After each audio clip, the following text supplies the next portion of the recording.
Question de stratégie, Fouad Ben Saddik.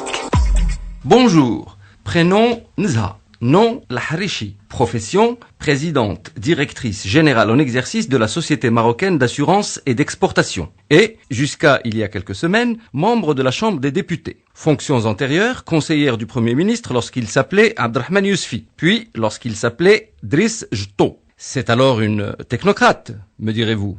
Votre réponse est fausse. Cette dame est membre du comité central de l'Union socialiste des forces populaires. Et c'est, à ce titre, qu'elle a été élue comme représentante de la nation aux élections de septembre 2007. Autre signe particulier, Madame Nzha Laharichi est professeure d'économie. Une vraie qui ne parle que de ce qu'elle sait et qui sait de quoi elle parle. Eh bien voilà, figurez-vous que cette dame, une fois désignée par le Premier ministre à la présidence de la SMAEX, ne s'est pas contentée d'en assurer la gestion à la petite semaine.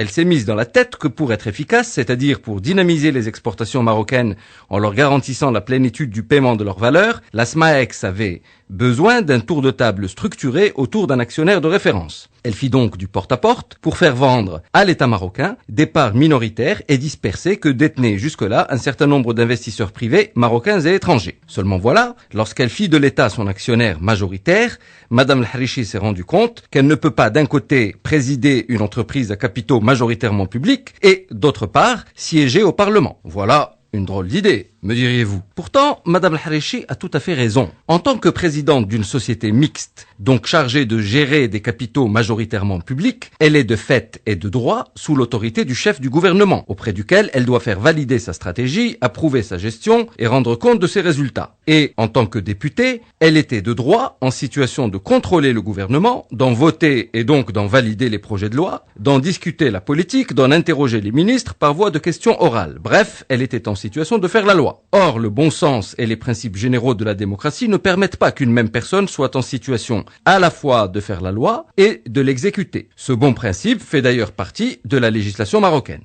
Et c'est à ce titre que Madame Nzha Laharichi s'est rendue auprès du Conseil constitutionnel à Rabat, où, à la surprise des membres de cette vénérable institution, elle a remis sa démission de la Chambre des députés. Inutile d'insister sur la hauteur du civisme de Madame Laharichi. Ce qui frappe en revanche, c'est le terrible silence qui a été réservé à sa démission. Le seul journal qui en a parlé a été le quotidien en langue arabe de son parti. Mais en commençant par écrire, avant de se démentir lui-même, que son élection avait été invalidée par le Conseil constitutionnel. Rendez-vous compte, un siège de la Chambre des députés, libéré sans contrainte, à la seule initiative de son titulaire, une responsable politique qui a décidé de se conformer à ce principe général du droit qui s'appelle la prévention du conflit d'intérêts et qui veut, en termes simples, qu'on ne puisse pas être juge et partie, arbitre et joueur, contrôleur et contrôlé. Madame Nzha Laharichi mérite assurément l'hommage, sans jeu de mots, de tous les démocrates.